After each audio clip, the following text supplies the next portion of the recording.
자, 그럼 이제 오늘 화요일 함께 해주실 전문가님과 인사를 나눠보도록 하겠습니다. 오늘 화요일은 문현진 전문가님과 함께 하도록 하겠습니다. 전문가님 안녕하세요. 안녕하세요. 네, 반갑습니다. 네. 네, 이제 오늘 많은 분들이 이제 궁금하실 것 같은 게 이제 네. 국제유가 마이너스 이 부분인 것 같은데 네. 이게 왜 일어났는지 또 어떤 영향이 있을지 한번 설명 좀 해주세요. 일단 유가가 지금 계속 이렇게 폭락을 하고 있죠. 근데 네. 이제 유가 폭락을 하다 보니까 미국에서도 그렇고 많은 국가에서 많은 그리고 시설에서 사재기를 하고 있어요. 근데 이 원유 선물이라는 게 결국에는 어쨌든 거래가 되는 거거든요. 근데 가격을 미래의 것을 우리가 가격을 점쳐가지고 하자인 건데 이제 5월달 선물이죠. 5월달 원유를 어떻게 할 것인가에 대한 문제를 놔둬놓고 이제 사서 놔둘 공간이 없다. 그러니까 못 사겠다. 그러니까 나는 지금 못 사겠다. 그냥 선물에 대한 권리를 팔게라고 내놨는데 모두가 마찬가지인 거예요. 나도 못 사겠다. 나도 못 사겠다. 너도 못 사니? 나도 못 산다. 그러니까 전부 다 팔자 하다 보니까 마이너스까지 가게 됐는데 결국에는 이제 서부 텍사스 쪽에서는 원유를 뽑아놓고도 그걸 팔 수가 없는 상황인 거죠. 그러니까 만들어 놓고 팔질 못하니까 팔긴 팔아야 되는데 웃돈을 주고 팔아야 되는 상황이 된 거예요. 그러니까 오히려 사는 사람이 돈 받는 거죠. 예, 오히려 그렇게 된 거예요. 그러니까 처리를 해준다. 그러니까 우리가 흔히 말하는 땡처리라는 거 한번 들어보셨을 거예요. 뭐 네. 항공사에서도 항공기 업계에서도 이제 너무 팔긴 팔아야 되는데 지금 이거 도저히 어떻게 안 되겠을 때는 원가보다 90% 세일 이렇게 해주는 것처럼 지금은 원유를 그렇게 처치곤란이 되었다라고 보면 돼요. 그럼 왜 원유를 그렇게 못 사고 있을까라고 본다면 사실 뭐 두바이유라든가 다른 이제 해상으로서 운송수단이 있는 그런 원유들은요 배에다 실어서 움직일 수 있기 때문에 저장 공간이 없더라도 배에 잠시 보관을 할 수 있는데 서부 텍사스유 같은 경우는 이제 뽑아가지고 바로 차로 운송을 해야 되거든요. 그리고 거기서 바로 왔다 갔다 할 수 있는 그 기름이다 보니까 결국에는 저장 시설이 없게 되면은 차에 실어야 되는데 그 차에도 아무래도 좀 용량이 부족하겠죠. 그래서 이제 그런 부분들까지 감안했을 때 5월달을 그냥 땡처리 하자. 그래서 6월달 걸 사놓자. 그러니까 5월달 거는 줘도 안 산다. 이런 느낌이 돼버린 거예요. 그래서 지금 유가가 폭락을 계속 하고 있는 과정이기 때문에 이런 내용들이 이제 앞으로 어떤 것들이 이제 경제에 영향을 미칠 것인가 생각을 한번 해보셔야 되는데 사실 지금 코로나19가 저는 저렇게 급락을 할 때, 폭락을 할 때 단기적으로 저렇게 빠질 내용이 아니다라고 제가 분명 강조를 해드렸습니다. 그러나 이 코로나19가 이제 사라졌을 때 과연 우리 경제뿐만 아니라 세계 경제가 다시 살아날 것인가라고 본다면 그거 지금 어려워 보여요. 왜냐하면 지금 일시정지 상태인 거죠. 경제가 전부 다 일시정지인데 우리 동영상 같은 경우는 일시정지했다가 언제든지 다시 보고 싶을 때 재생을 누르면은 아주 순조롭게 진행이 될 겁니다. 근데 경제라는 건 그렇지 않아요. 이게 일시정지가 되었을 때 재생을 눌리게 되면요 버퍼링이 엄청 심할 수 있는 거고요. 다시 재생되기까지가 어마어마한 오랜 시간이 걸릴 수 있고 또는 먹통이 돼버릴 수도 있는 상황이 되었다라고 보시면 됩니다. 이제 그 과정 속에서 삐그덕거리는 첫 번째 변수가 바로 원유인 것 같아요. 이 원유가 폭락을 하고 난 다음에 이대로 유지가 되고 장기화가 돼서 10년, 20년, 15달러, 10달러 선에서 그냥 유지가 돼버리면 상관이 없는데 그렇게 되기란 사실 힘들죠. 원유 회사들이 뭐 땅 파서 장사하는 건 아니니까 파가지고 자기들도 마진을 남겨야 되거든요. 그 말은 원유값이 다시 올라가게 된다라는 건데 이 어떤 것들인지 간에 이렇게 변수가 생겨서 변화가 생기고 나면은 굉장히 안 좋은 변화가 생길 수 있고 부작용이 심할 수 있습니다. 여러분들이 갑자기 열이 갑자기 난다든지 또는 갑자기 활력이 엄청 돌아가지고 오늘 하루 종일 24시간 돌아다니다가 집에 오게 되면은 녹초가 되어서 다음날 하루 종일 자야 되는 어떤 부작용이 생길 수도 있는 거죠. 그렇기 때문에 어떤 가격의 변동이라는 것은요 좋은 흐름은 아니에요. 한 방향성으로 가는 게 좋은 거지 이리 갔다 저리 갔다 하게 되면은 경제를 송두리째 뒤흔들 수 있다라고 보면 돼요. 근데 지금 코로나 때문에 증시가 휘청거렸고 많은 업계들의 지금 매출들도 후뚝 떨어지게 되었고요. 그리고 고용률, 실업률, 제조업 지수 모든 것들이 지금 급변동이 생겼습니다. 거기다가 원유까지 급변동인 거죠. 지금 여기서는 많은 분들이 뭐 예측하기에는 10년 만에 온 기회다라고 생각을 하시고 계시는 분들이 많은데 저는 좀 섣부른 판단이지 않나 싶습니다. 지금 많은 초보 투자자분들이 흔히 하는 실수가요. 지금 여기서부터는 더 올라갈 거야, 내려갈 거야를 점치다가 아무것도 못하고 결국은 3시 반 장이 끝나고 나면은 오늘 5% 올라갔네 수익이다. 다음날은 어떻게 되지? 팔아야 되나? 가져가야 되나? 하다가 또 5% 올라가니까 수익이다. 10%가 수익 중이네. 또 다음날 5% 올라가니까 15% 수익 중이야. 뭐 하지? 차를 바꿀까? 집을 바꿀까? 가방을 살까?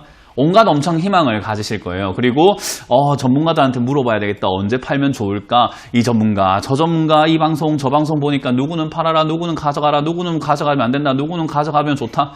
이런 이야기를 하다 보니까 누구 말 믿어야 할지 모르겠어. 내 눈앞에 있는 수익 15%가 지금 나오고 있으니까 한 30%쯤에 팔까? 라고 하면서 아마 장밋빛 희망을 그리고 계시는 분들이 많을 겁니다.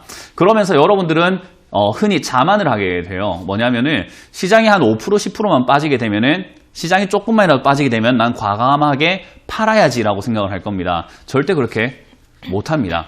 15% 이렇게 만약에 급등이 되어 있다. 여러분들이 15% 수익 중이라고 쳤을 때 내일 당장 10%, 15% 폭락하게 되면 여러분들 어떻게 할 겁니까? 팔 수 있을까요? 못 팔걸요? 아마 본전이네. 큰일 났네. 진작 팔걸. 어제 팔걸. 아니야. 다시 올라갈 거야 하면서 현실 부정을 하기 시작할 거고요. 다음날 또 10% 빠지게 되면은 팔 수 있을까요? 아마 또 못 팔 겁니다. 어제 팔았어야 되는데 어제 팔았으면 본전이라도 건지는 건데 그러면 이거 기다리면 본전까지는 오지 않을까? 다음날 또 10% 빠집니다. 팔 수 있을까요? 못 팝니다. 여러분들이 그거를 지금 언제 경험했냐면요. 명절 전이죠. 코로나19가 터지기 전에 제가 시장이 올라가고 있을 때 미국은 3만 포인트 시대가 온다. 3만 포인트 시대 열렸다. 그런 이야기 하고 있을 때 제가 안 갈 것 같다. 일단 현금화 시켜라. 팔아라. 절대 안 갈 것 같다. 지금 힘들 것 같다. 라고 말씀을 드렸을 때도 많은 분들이 저를 비난했었어요. 왜 쟤는 올라간다고 하는데 안 간다고 자꾸 그러지? 그렇게 현금화 해놨더니 악재가 터지면서 쭉 밀렸죠.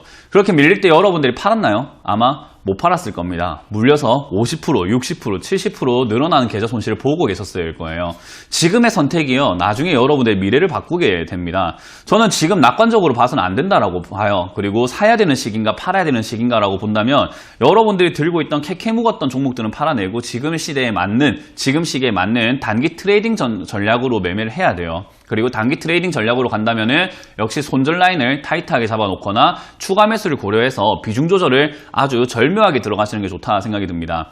지금 여기서 아무것도 하지 말고 손을 대지 말고 아무것도 사지 마란 말이 아닙니다. 여러분들이 들고 있는 종목, 그 종목들이 지금 앞으로 또 물리게 되면은 굉장히 피곤해질 수 있고 탈출하기 어려워질 수 있다라는 거예요. 그래서 지금 저는 봉전이 가능한 종목들, 현금화가 가능한 종목들은 최대한 하는 게 좋고 수익 중이다라고 하면은 적절한 익절가를 잡아놓고 또는 손절가를 잡아놓고 그 가격이 무너지면은 뒤도 안 돌아보고 팔겠다라는 각오가 되어 있어야 됩니다. 그런 각오가 없으신 분들은 이번 어떤 변화가 생겼을 때 여러분들은 또 속수무책으로 당할 수밖에 없어요. 왜?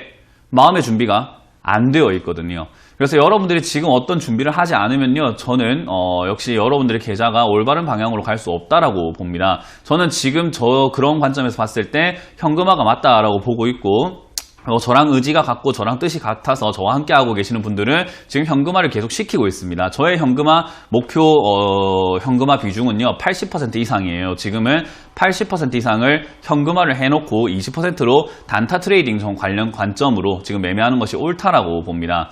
제가 흔히 이렇게 한 번씩 말한 적이 있었는데 방송에서는 처음 말하는 것 같아요. 36개 주랭랑이라는 이야기를 하고 있습니다. 한 번씩 모든 전략을 다 써도 안 될 때는 무조건 도망가야 된다라고 말씀을 드리는데 지금 36개 주랭랑 바로 직전 같습니다.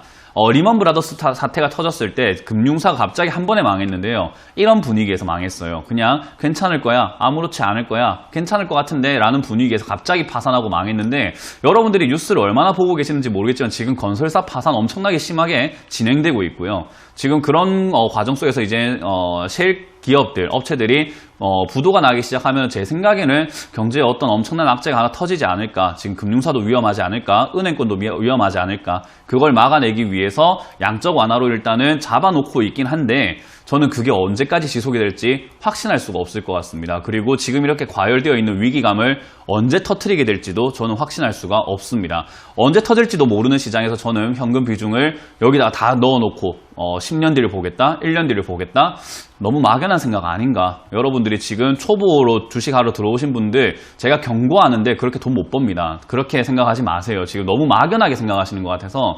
지금 좀 심각한 것 같아요. 이거는 언론사에서도 많은 경제방송국에서도 신문에서도 그리고 정부에서도 지금 나서서 이거는 좀 과열되어 있는 이 분위기를 좀 막아야 되지 않나 싶은데 일단은 저는 제 위치에서 할 수 있는 이 조언을 좀 진심을 담아서 말씀드립니다. 지금 위험합니다.